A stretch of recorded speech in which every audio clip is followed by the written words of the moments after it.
G'day guys, welcome to the channel. Today's video I have an unboxing build of something that kind of a bit of an impulse buy, and I thought, why the hell not? So as you guys may have seen on my channel, you would have seen a fair bit of off-road racing on this channel. However, we've also started racing on-road again. Now, just recently, we've decided to bring back a class that was really popular. I guess you could say maybe 10 years ago, and I mean really popular.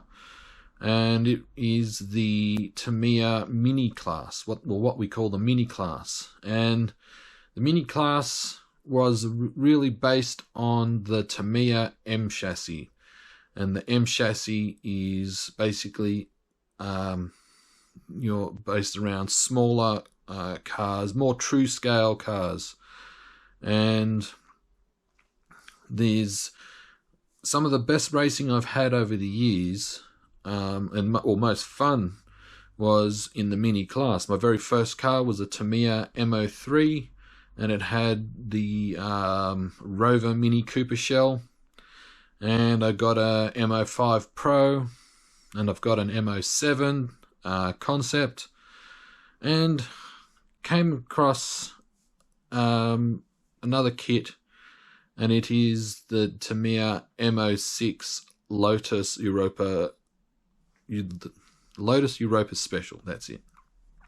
Now, some of you who know the M chassis line will say, well, hang on, the M06 is an older chassis. Why not get the M08? Yeah, I could get the M08 if I wanted to.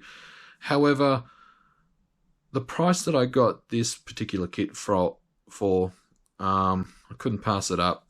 And it's really more for just enjoying some club racing with. So what I'm going to do, guys, is I'm going to cut over to the workbench, and I'm going to show you inside the box and show you what you get and tell you what you need. Alright, so here it is, guys. The Tamiya M06 Lotus Europa Special. So this is, like I said, an M chassis car, so it's 10 scale, but it's a smaller, what you call I guess you could call it a more true scale. So cars like the Lotus Europa here, and your Mini Cooper and your Suzuki Swift, because they're a smaller size car compared to, say, your standard family sedan. This is done, they put it on the M chassis, so it is more to scale. So this is the M06. It's not the Pro chassis, so it's a very basic build chassis compared to the Pro versions. And with the M chassis, especially like the M05 and the M06 and so forth, you can adjust the wheelbase to suit the body that goes on it. So what I'm going to do is I'm going to quickly pause here and open the box and show you what you get inside. Alright, so here we have the box. So what you get inside, it comes with the Lotus shell. So as you can see, compared to your ordinary 10 scale shell, it is a lot smaller, which is alright. So you get all your parts necessary. So it comes with a lot of pretty much everything bar a few essential things to get you up and running. So you get all your parts. These are tire foams. Comes with tires and that. Now this kit, these Tamiya kits come with friction shocks, not oil shocks. So you can upgrade these to oil shocks if you want. You got some plastic parts. This is the wings, ABS plastic, and you can, if you don't intend on racing this and you just want it for a bit of fun, you can put an LED light system in it, just for gits and shigs. So these are all your chassis parts. So here's your wheels, more chassis parts, or chassis parts if you're an American. So here's all the hardware. It does come with a 540 silver can motor. I will not be using this motor. I will be using a different motor. There's all your hardware, your servo saver, all your springs, double-sided tape, and down here is your instruction manual, and down some more parts. This is the main part of the chassis. Is the instructions for the body set. The usual leaflet of do's and don'ts. Down here you have your window masks and decals for the shell. So that's what you get. So things that you need to complete this are electronic speed controller. Now, if you're choosing to go with the brushed motor, you will need a brushed ESC.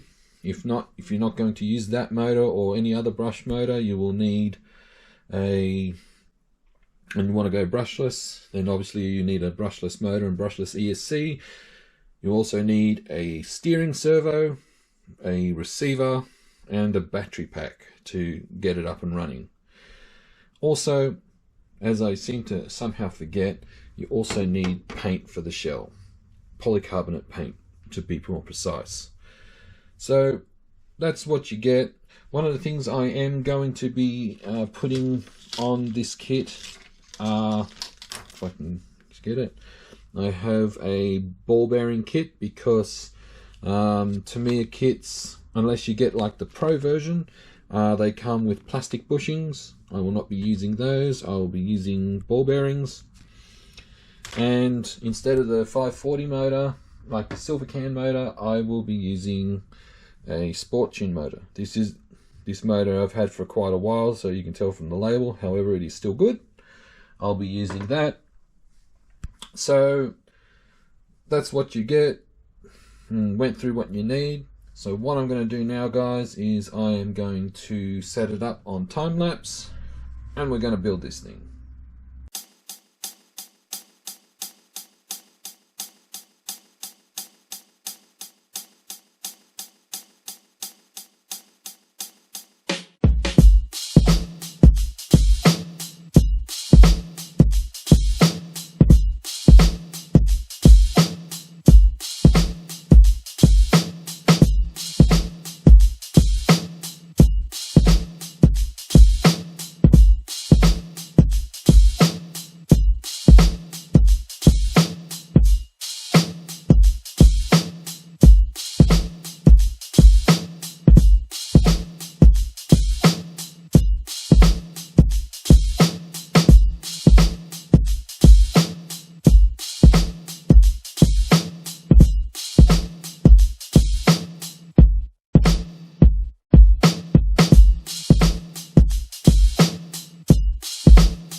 Alright guys, so the car is built and it is painted and everything done. Now, like with all my unbox and build videos, I do the majority of the chassis build.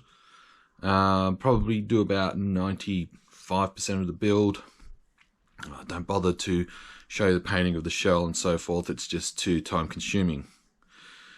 Now, when we go over to the workbench, I'm just going to clarify right now, I haven't put all the stickers on, I haven't put the wing on, I just didn't have the mental stamina to go through all the stickers. I mean, it's a typical Tamiya kit, especially when you got one that's high detail. There's like hundreds of tiny little decals to cut out and individually put on, and I just didn't have the mental stamina for it. I didn't put the wing on because I do intend to take it on the track, and it'd be a bit kind of a shame to scratch that wing up if I flipped it, which I think is kind of inevitable. So what we're going to do is we're going to head over to the workbench and we're going to have a look at it. So here it is, guys. It is all done and painted. As I said, I haven't put all the decals on it. I have put the main ones on, so like the front and rear bumpers, the side skirts, the air vents, and obviously the Lotus emblem on the front.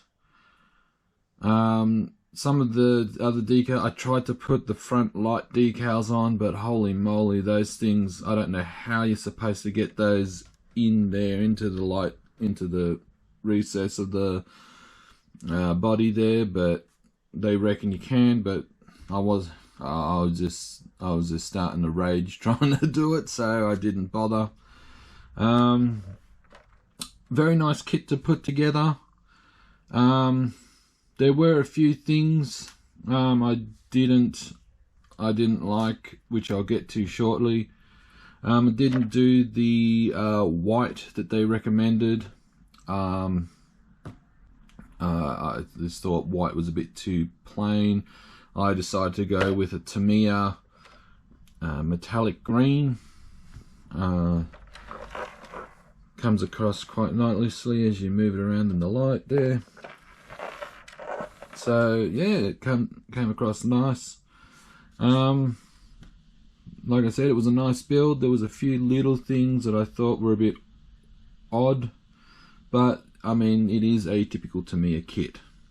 So what we'll do is I will pause it here for a second and I will take the shell off and we'll have a look under the hood. Alrighty, so here we are under the hood. So first things first, I have put some upgrades on this already in the build, some that I have had lying about, one upgrade that I have bought. So the first upgrade that I bought are ball bearings. So I didn't use, this is from a leftover from an old kit, but usually in your Tamiya kits you get these plastic and brass bushings. I have not bothered with those. I've put ball bearings in. The other upgrade I have put in are the shocks. Now these come with friction shocks in the kit. I have not bothered with that because I intend to run this car in events and so forth. I've put Tamiya mini CVA oil-filled shocks on. Now the kit comes with these silver springs at the front for the front, and it comes with these harder springs for the rear because you've got all the weight at the back. These were a bit too long, and when it was sitting, the chassis was like you could see the wheels were extended like that, and it looked like one of those stupid pickups where you see the back end squatting down. So I put I found some other Tamiya springs that I had laying around that were the same spring rate as the kit ones. I've put those on. So I've got oil-filled shocks and the shorter springs on the front. The other upgrade, I guess you could call it an upgrade. It comes with a Tamiya Johnson motor, silver can, which is a 27 turn. I have not put that in. I have put a Tamiya Sport Tune motor in. This isn't a brand new motor. This is a motor that's, I've had it for a while, but it hasn't been used for a number of years. It's just been sitting in a box, so I have bolted that in. And I have actually given this car a quick blast in the driveway, and it is bloody quick. So for electronics, I have chosen a Moped V16R brushed ESC. That that handles the Sport Tune motor just fine. I think it's got like a 15 turn brush motor limit. I have for steering a Hi-Tech HS425BB Deluxe servo. Now, as you can see, I am not using a servo saver. The Tamiya kits that come with that supply the servo saver that comes with your Tamiya kit, they're either a 23 tooth or a 25 tooth servo spline for the servo saver, and Hi-Tech is a 24 tooth, so you can't use the servo saver. I may buy a Kimbrough servo saver later on, but for the moment it is just fine.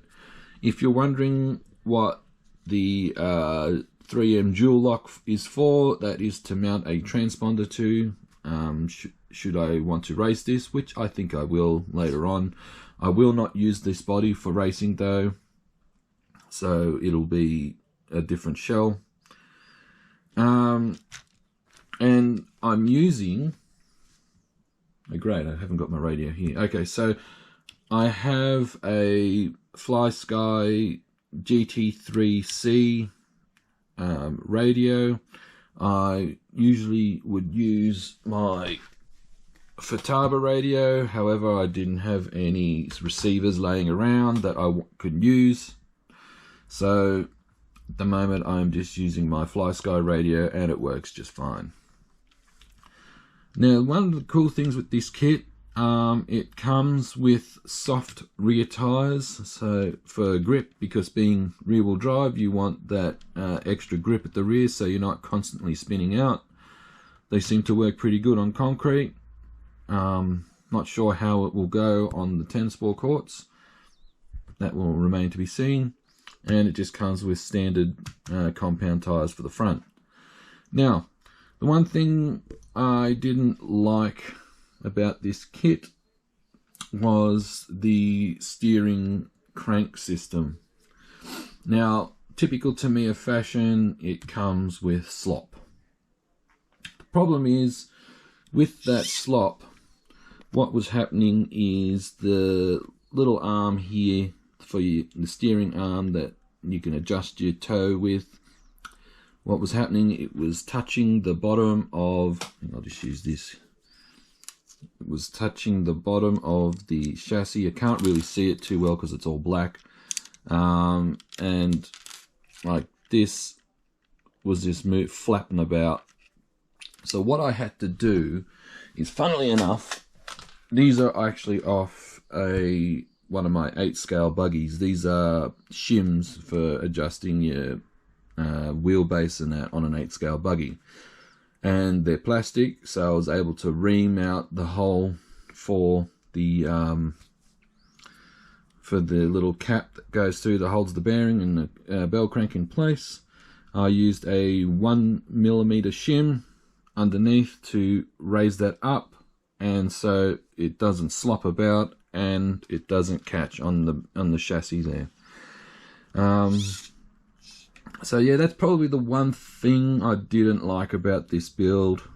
It's kind of annoying. I mean, like I said, it is a typical Tamiya kit, but other than that, it went together nicely. You may notice too, some people who have built one of these kits will be wondering why I didn't have the servo wire going underneath.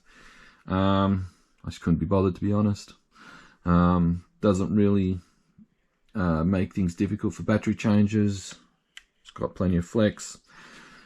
So the big question is now, when are we going to see this run? Well, believe it or not, today that I'm filming this part of the video now is Saturday.